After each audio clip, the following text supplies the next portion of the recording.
प्रिय विद्यार्थियों, आज अपन इकोनॉमिक्स की लेक्चर सीरीज में जो अगला टॉपिक लेकर आए हैं वो है बीए पार्ट सेकेंड ईयर का पेपर फर्स्ट का सिलेबस। पेपर फर्स्ट का नाम है मैक्रो इकोनॉमिक्स यानी समष्टि अर्थशास्त्र यानी समष्टि का सही का मतलब है समस्त यानी अर्थशास्त्र की वह इकाई जिसमें अर्थव्यवस्था की सामूहिक इकाइयों के आर्थिक व्यवहार का अध्ययन किया जाता है, उसे समष्टि अर्थशास्त्र कहते हैं।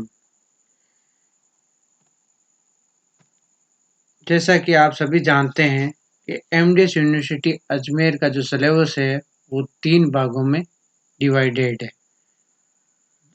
इसका मतलब ये है कि अजमेर यूनिवर्सिटी का जो सिलेबस है वो 3 भागों में विभाजित है और प्रत्येक भाग से एक क्वेश्चन करना होता है एग्जाम के अंदर। तो अपन पहले बात करते हैं यूनिट फर्स्ट के बारे में। यूनिट फर्स्ट में भी यूनिवर्सिटी ने अलग-अलग भागों में सिलेबस को डिवाइड किया है। जैसे यूनिट फर्स्ट को 2 भागों में डिवाइड किया तो पहला इसके भाग का नाम है national income and social accounts यानी राष्ट्रीय आय एवं सामाजिक लेखे, जिसके अंतर्गत अपन अध्ययन करेंगे nature and importance of macro economics अर्थात समष्टि अर्थशास्त्र की प्रकृति एवं महत्व। दूसरा इसके अंतर्गत टॉपिक है वो फैलेसी और कंपोजिशन, जिसका अर्थ यह है कि संरचना की भ्रांति। संरचना की भ्रांति नामक अवधारणा है वो सैमुअल ने दी थी। इसमें यह बताया सैमुअल ने कि जो एक व्यक्ति पर जो लागू होती है वो जरूर नहीं है कि समस्त पर लागू करें वो सही हो, उसे ही संरचना की भ्रांति कहते हैं। फिर अगले इसमें टॉपिक है वो है concept and measurement of national income, राष्ट्रीय आय के मापन तथा इसकी विधियां। इसके बाद मापन तथा इसकी अवधारणाओं के बारे में अध्ययन करेंगे। फिर जो अगला टॉपिक है वो है आय का चक्रीय प्रवाह। आय के चक्रीय प्रवाह के अंतर्गत अपन अध्ययन करेंगे 2 क्षेत्रीय मॉडल में, जिसमें परिवार और फर्म होगी, और उसके बाद अपन 3 क्षेत्रीय मॉडल का भी अध्ययन करेंगे जिसमें परिवार, फर्म और सरकार होगी, और चतुर्थ क्षेत्रीय मॉडल का अध्ययन करेंगे उसमें परिवार, फर्म, सरकार तथा अंतर्राष्ट्रीय क्षेत्र शामिल होगा। इसी को अपन यहाँ पे जो टॉपिक का नाम दिया national income identities with government and international trade. फिर अपन इसके अंतर्गत जो अगला टॉपिक है वो है कि नेशनल इनकम को अपन इसको पर्यावरण को ध्यान में रखते हुए उसका अध्ययन करेंगे। नेशनल इनकम को पर्यावरण को ध्यान में रखते हुए कैसे अपन माप सकते हैं, और वास्तविक जो पर्यावरण का हास अगर निकाल दें, पर्यावरण को जो अपने विकास में जो नुकसान पहुंचाए उनको अपन निकालने पर उसका लेखांकन कैसे होता है, इसके बारे में अपन इसके अंतर्गत अध्ययन करेंगे। तो incorporation of environmental concern in national income green accounting यानी इसमें अपन ग्रीन जीडीपी के बारे में भी पढ़ेंगे, जो अपने को बहुत से और एग्जाम में अपने क्वेश्चन देखा है। यूनिट फर्स्ट का सेकंड भाग है वो है आउटपुट एंड एम्प्लॉयमेंट यानी उत्पादन एवं रोजगार।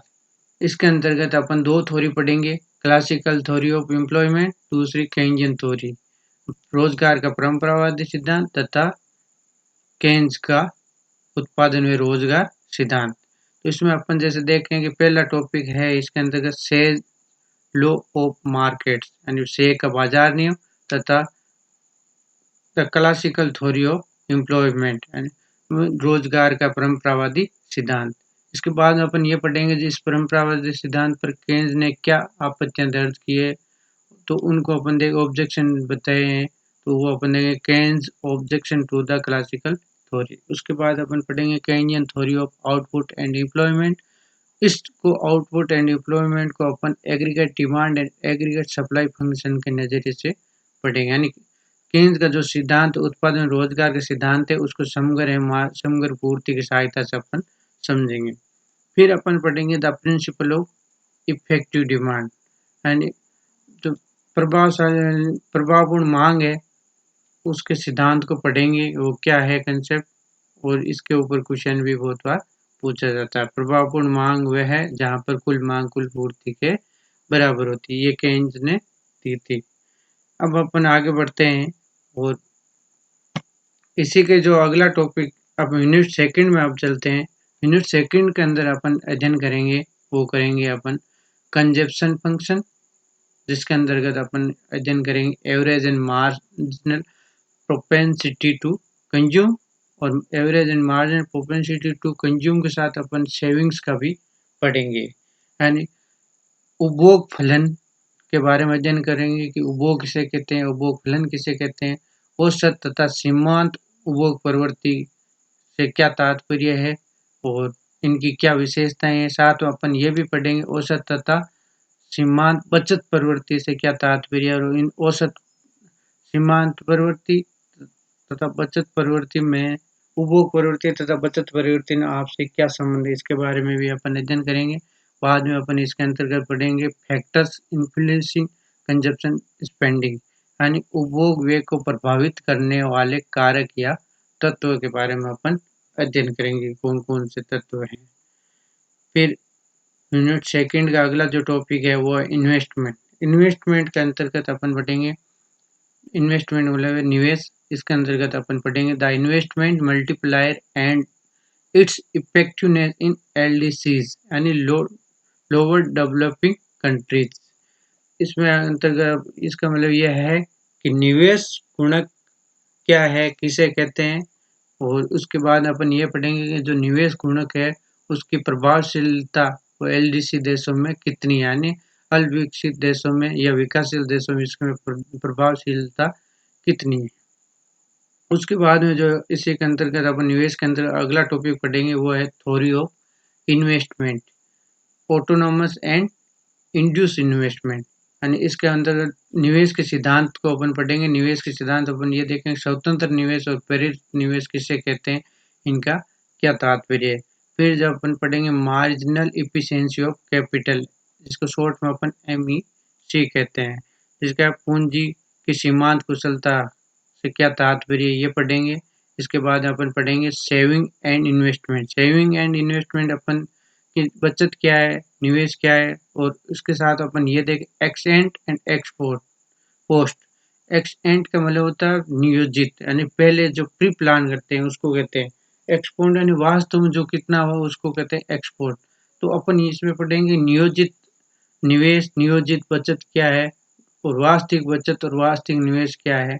और साथ में अपन ये भी पढ़ेंगे इक्विलिटी एंड इक्विलिब्रियम, यानी saving and investment equality and equilibrium के बारे में भी अध्ययन करेंगे अपन। इसका मतलब ये है कि समानता और संतुलन, बचत तथा निवेश में समानता व संतुलन की अवधारणाएं क्या है और इनमें क्या अंतर है, इसके बारे में भी अपन अध्ययन करेंगे। इसके बाद में जो अगला टॉपिक है यूनिट सेकंड के अंदर वो है रेट ऑफ इंटरेस्ट, यानी रेट ऑफ इंटरेस्ट मतलब ब्याज की दर। ब्याज की दर क्या है, और अपन साथ में इससे ब्याज की दर के संबंध निर्धारण के संबंध में 4 सिद्धांत जो दिए गए हैं, जो प्रचलित हैं, उनके बारे में अपन अध्ययन करेंगे। जैसे पहला सिद्धांत है the classical theory of interest, यानी जो ब्याज का परंपरावादी सिद्धांत। उसके बाद में अपन अध्ययन करेंगे the new classical theory of interest, जिसको अपन द लोनेबल फंड थ्योरी भी कहते हैं। इसका मतलब है कि नव परंपरावादी सिद्धांत, जिसको अपन ऋण कोषीय सिद्धांत भी कहते हैं। इसके बाद में अपन अध्ययन करेंगे केन्जियन थ्योरी, जिसको अपन liquidity preference theory of interest भी कहते हैं, यानी केन्स के सिद्धांत को तरलता अधिमान सिद्धांत भी कहते हैं।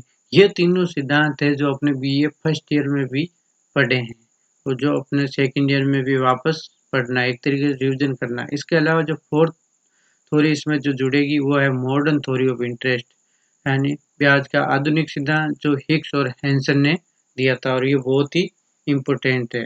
इसको अपन ISLM मॉडल भी कहते हैं।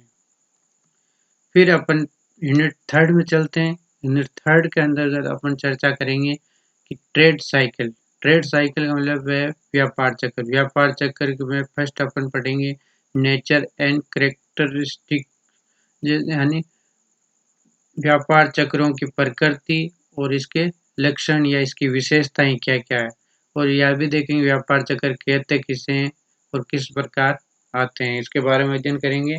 उसके बाद में अपन इसी के अंतर्गत अपन ये भी देखेंगे, जो तीसरा पॉइंट है इसमें the concept of acceleration, accelerator. तो इसका मतलब यह है कि जो व्यापार त्वरक का सिद्धांत का भी अध्ययन करेंगे, त्वरक कहते कहते किसे हैं और इसका क्या व्यापार चक्रों पर इफ़ेक्ट होता है, इसके बारे में भी अपन अध्ययन करेंगे।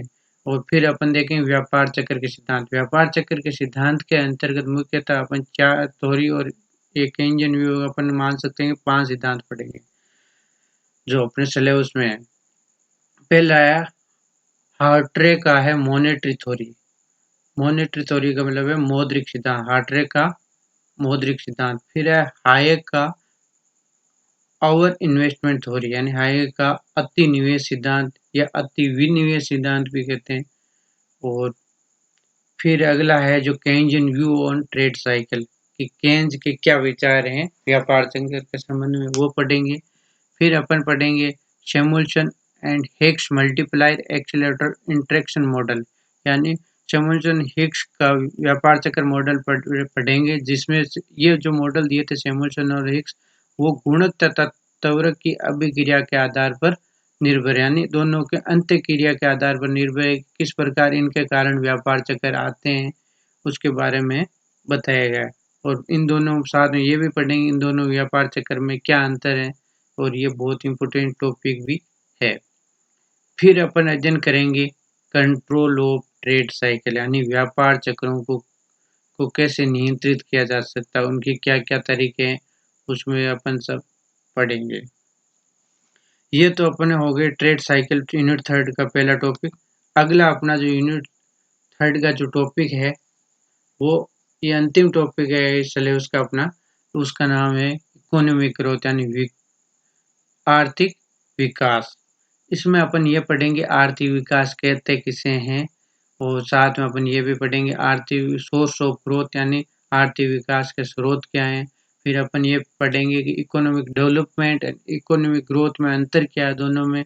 और फिर अपन इसमें ये भी देखेंगे, सेकंड टॉपिक है क्लासिकल थ्योरी ऑफ ग्रोथ, यानी वृद्धि के परंपरावादी सिद्धांत, जिसमें अपन अध्ययन करेंगे एडम स्मिथ का सिद्धांत, रिकार्डो का सिद्धांत, balance growth, unbalance growth, Lewis वाला अनलिमिटेड सप्लाई ऑफ लेबर, यानी इसमें अपन एडम स्मिथ, रिकार्डो, संतुलित वृद्धि, असंतुलित वृद्धि का सिद्धांत और साथ में लेविस के सिद्धांत का भी अपन अध्ययन करेंगे। ये अपने पेपर फर्स्ट का सिलेबस रहेगा एमडीएस यूनिवर्सिटी के अनुसार। इसके अनुसार ही अपन अध्ययन करें, इसको ध्यान में रखते हुए अपन अध्ययन करेंगे। फिर मैंने यहाँ पे आपको कुछ काम के लिए बुकें भी लिखी है, जिस आप उसमें बुक अपनी सुविधा के अनुसार मंगा सकते हैं। जैसे अपन बात करें सपीरो की, फिर अपन एमएल जिंगन की बुक की है, आरजीडी एलन की बुक है, एमसी वैश्य की बुक है, ये इंग्लिश वालों के लिए है। और हिंदी वालों के लिए बुक है वो है नाथुराम का, बीएल ओझा, एमएल जिंगन, एचएल आहूजा, राणा केसी एवं केएन वर्मा की भी, कैसी राणा एंड वर्मा कहते हैं इसको शॉर्ट में। राणा एंड वर्मा की बहुत अच्छी बुक आती है, इसको आप ले सकते हो। ये अपन ने एमसी वैश्य की भी है, जो हिंदी और इंग्लिश दोनों में आती है। नाथुराम का की बुक लो तो एक चीज़ ध्यान रखना है कि आपको दुकानदार को बताना होगा कि आप कौन सी यूनिवर्सिटी के लिए बुक ले रहे हो, क्योंकि उन्होंने नाथुराम का जो बुक बना रखी है वो हर यूनिवर्सिटी के सिलेबस के अनुसार बुकें बना रखी है। तो मैं समझता हूँ ये आपके लिए बहुत ही उपयोगी लेक्चर होगा। Okay, thank you.